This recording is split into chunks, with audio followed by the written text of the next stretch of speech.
بسم الله الرحمن الرحیم و به نستعین انه خیر الناصر و معین.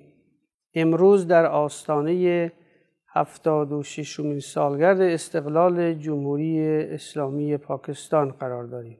این رویداد فرخنده را به ملت و دولت شریف پاکستان تبریک و شادباش عرض می‌کنم.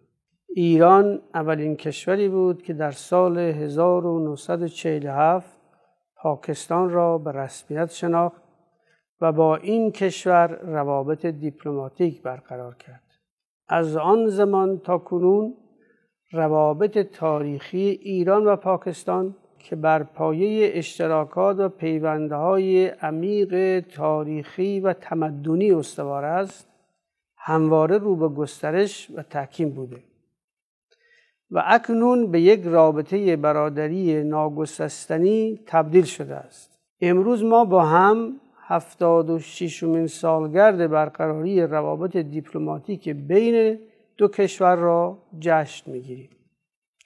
برای پاکستان امنیت، وحدت، ثبات، رفاه و سعادت روزافزون آرزومندم. شاد باد پاکستان. ایران پاکستان دوستی زنده باد.